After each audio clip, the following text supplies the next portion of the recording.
Alors, bienvenue à vous et on se retrouve encore pour poursuivre notre formation sur l'apprentissage des bases de Excel. Alors, cette fois-ci, dans ce module, nous allons aborder la notion de la validation de saisie. Donc, c'est une notion un peu subtile qui n'est pas très médiatisée, entre guillemets, c'est-à-dire que plusieurs personnes ne savent pas c'est quoi, à quoi ça sert et très certainement comment l'utiliser, comment l'appliquer dans Excel. Donc, euh, estimez-vous déjà très chanceux et très heureux d'avoir... Bref, je vais couper cette partie-là. Donc, clairement, dans la partie, dans la pratique en elle-même, la validation de données ne sera pas quelque chose que vous allez utiliser de façon très récurrente, surtout pas au début, mais c'est une notion importante à maîtriser pour le jour où vous aurez besoin de cela en quelque sorte. OK? Donc, comme intitulé Validation de saisie, c'est un moyen que Excel nous met à disposition pour essayer de contrôler un peu la saisie de données dans nos fichiers Excel. Donc, je prends un contexte très simple, supposons que nous avons une secrétaire qui doit nous faire chaque jour le point de la journée avec la saisie des ventes, les produits vendus, le nombre vendu, je dirais le chiffre d'affaires, etc. et tout.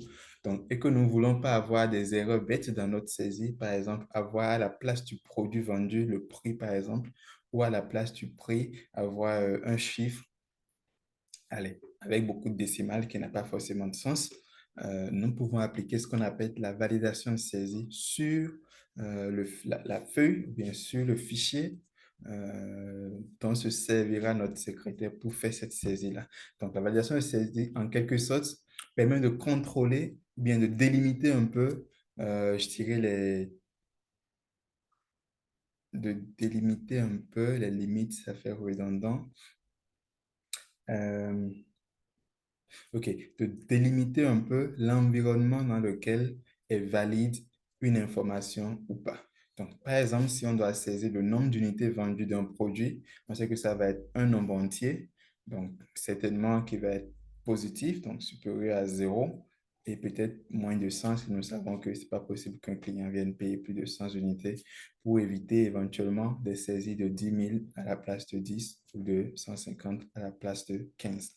Voyons un peu. Donc, là, on va voir comment appliquer cela et certainement avec des études de cas qui vont venir plus tard, bien les exercices que vous aurez, vous allez essayer de l'appliquer juste pour maîtriser comment appliquer cela, comment utiliser cette fonctionnalité-là pour contrôler vos saisies, pour rendre un peu plus, je dirais,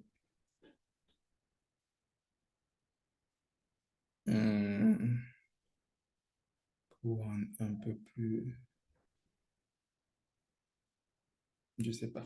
Donc, pour rendre un peu plus, je dirais, non, je sais pas, il faut que je trouve un mot.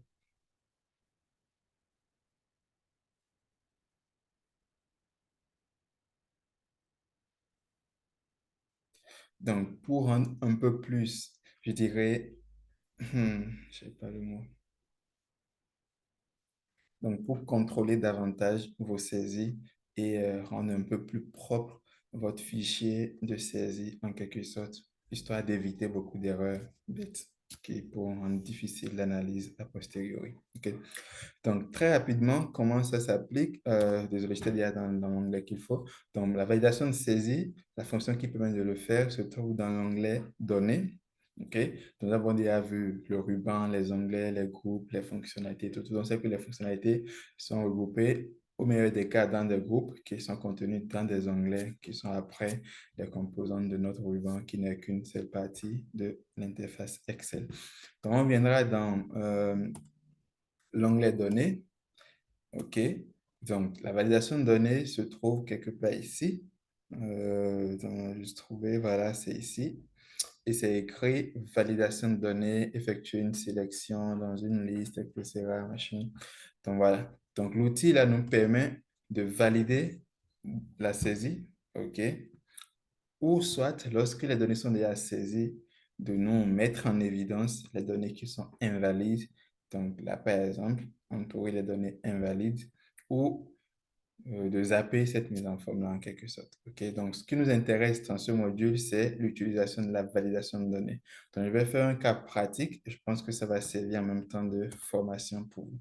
Supposons que, allez, nombre de ventes, je vais prendre le nombre de ventes que nous avons ici. On sait que le nombre de ventes doit être une valeur entière, OK, comprise entre 0, supposons qu'on ne peut pas faire plus de 100 ventes, OK? Ouais, juste pour ça. Donc, je vais supprimer tout ce qui est ici.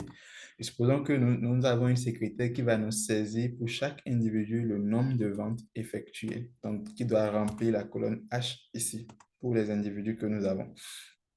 Et que nous voulons appliquer une validation de saisie sur cette donnée qu'elle va saisir. Nous savons que nous voulons des informations numériques entières a priori, compris entre 0 et 100 maximum.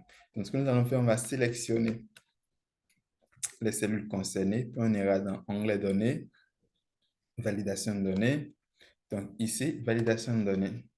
Donc, l'objectif, c'est d'appliquer certaines règles qui permettront de valider la saisie qui a été effectuée dans ces cellules-là.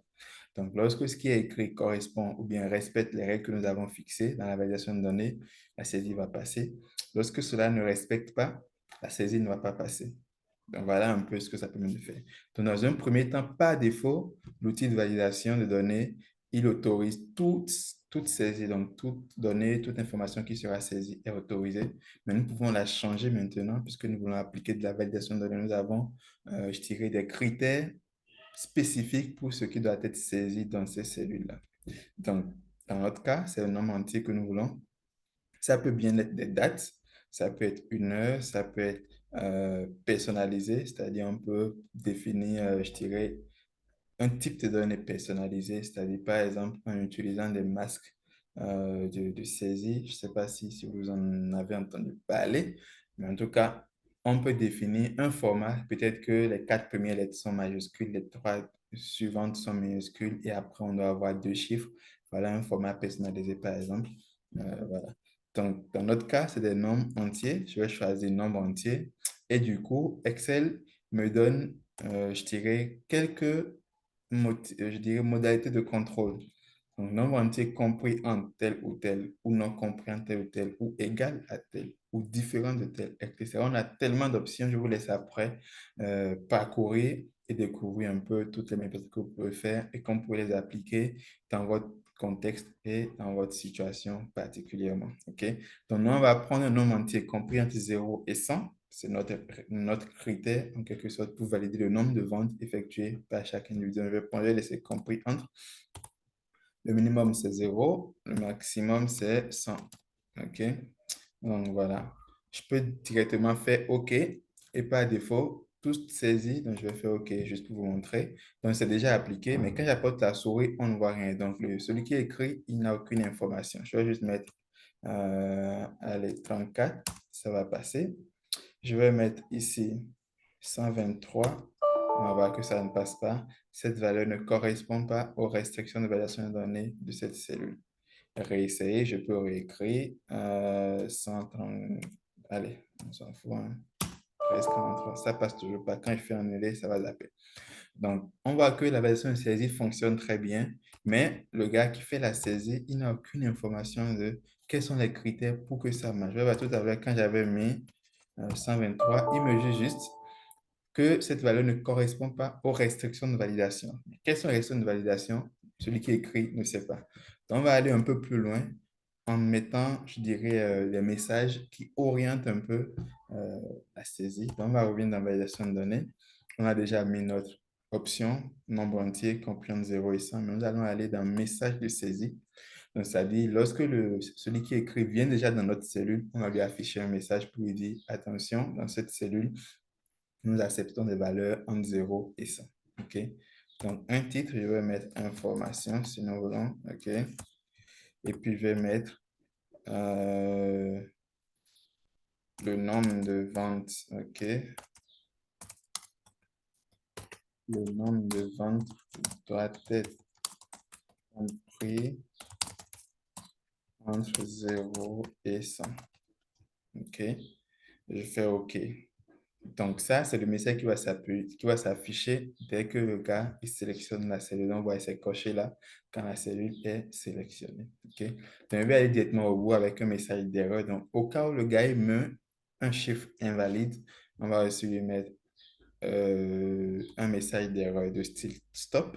On a des messages de type avertissement information. Ce qu'il faut juste comprendre, c'est que le message de type stop bloque la saisie et empêche d'avancer tant qu'on n'a pas mis une valeur valide. Alors que l'option avertissement peut laisser valider des valeurs invalides, c'est-à-dire au cas où, supposons qu'on peut bien avoir 123 ventes, donc on peut mettre option avertissement juste pour dire, attention, vous avez mis une valeur supérieure à 100. Est-ce que vous êtes sûr? Et s'il valide, ça va passer. Donc, c'est un avertissement juste qu'on donne. Dans notre cas, on va juste mettre un stop, c'est-à-dire qu'on ne veut strictement pas valider tout ce qui dépasse 100. Donc, je vais mettre alerte. Vous pouvez mettre tout ce que vous voulez. Je vais mettre alerte avec plusieurs points d'exclamation. Je vais mettre ici la valeur saisie est pas comprise entre 0 et 100. OK, je vais juste mettre un truc comme ça. Je fais OK après. D'accord. Donc, vous voyez déjà, lorsque je sélectionne une des cellules sur lesquelles est appliquée une validation de saisie, tout de suite, le message là s'affiche. Le nombre de ventes doit être compris entre 0 et 100. Donc, il y a de l'information qui est déjà donnée à chaque fois que quand je quitte là, on n'a pas cette information-là. Quand je viens là, le nombre de ventes doit être compris entre 0 et 100. Un gars qui met 98, ben, ça va passer tout à fait. Un gars qui va mettre 102, il aura maintenant alerte comme message d'erreur avec cette croix-là pour dire la valeur saisie n'est pas, bon, est pas comprise entre 0 et 100. Réessayer et pour la corriger, je vais mettre 100 et voir si ça va passer ou pas. Et ça passe. Tout à fait. D'accord? Donc voilà un peu la notion de validation de saisie pour bien feuilleter un peu plus et aller légèrement au-delà pour voir comment personnaliser davantage et appliquer des critères qui correspondent à votre contexte et à votre besoin en quelque sorte. D'accord? Une toute dernière parenthèse, je vais aller juste un peu au-delà, juste pour vous montrer qu'on peut faire beaucoup plus que ça. Donc, supposons que là, nous avons des options un peu, je dirais, dynamiques. OK? Supposons que la limite n'est pas forcément 0 ou 100 et que cette limite peut changer. Donc, c'est dans ce cas qu'on peut utiliser ces différents boutons-là pour essayer d'aller sélectionner une référence dans laquelle se trouve le minimum ou une référence dans laquelle se trouve le maximum. Rappelez-vous, la notion de référence de cellule, c'est juste un indicateur qui permet de réserver un espace dans Excel et toute formule, toute fonction, toute opération qui fait référence à cet endroit-là va comprendre dans Excel la valeur qui se trouve dans cet endroit-là. Prends-le et utilise-le. OK. Voilà, utilise la valeur là, utilise là. D'accord? Je vais juste montrer un petit exemple. Je vais supposer que le 100, là, je vais aller prendre la colonne M1. D'accord? Allez, ouais. Donc, supposons ça. Donc, je vais faire OK. Je vais venir dans M1 ici et mettre 120.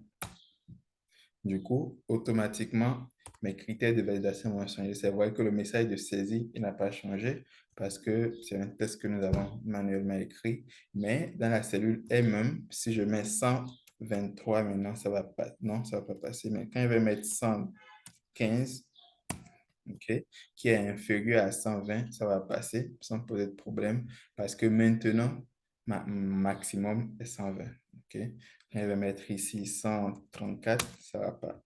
Oups, ça ne devait pas passer. Je ne sais pas pourquoi ça passe. Ouais, on va vérifier ça vite fait. D'accord. Allez, donc là, j'ai mis maximum égal M1. Je vais mettre ici F4 juste pour bloquer ça. D'accord. Donc M1. OK. Allons-y. Essayons maintenant pour voir. Voilà, ok. Donc là, une mail erreur, la valeur doit être comprise en 0 et 100, puisque c'est 100, mais c'est que j'avais que de toute façon, je vais mettre annulé.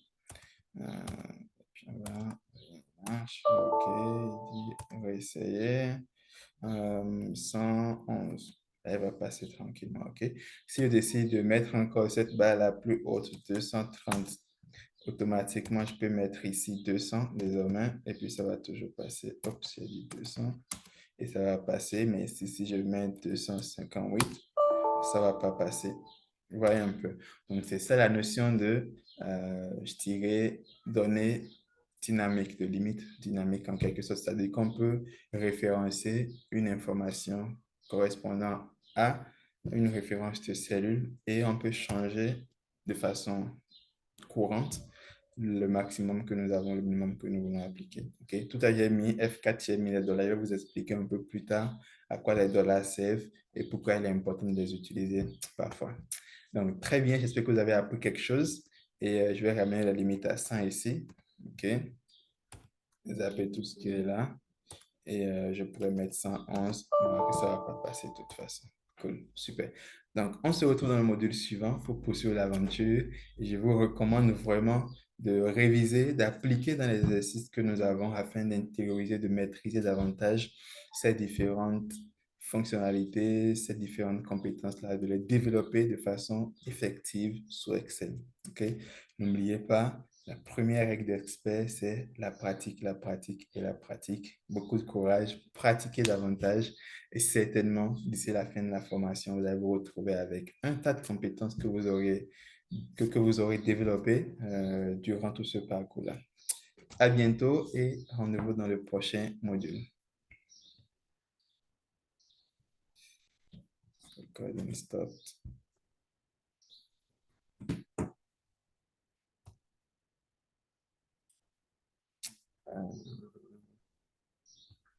Ah, ici,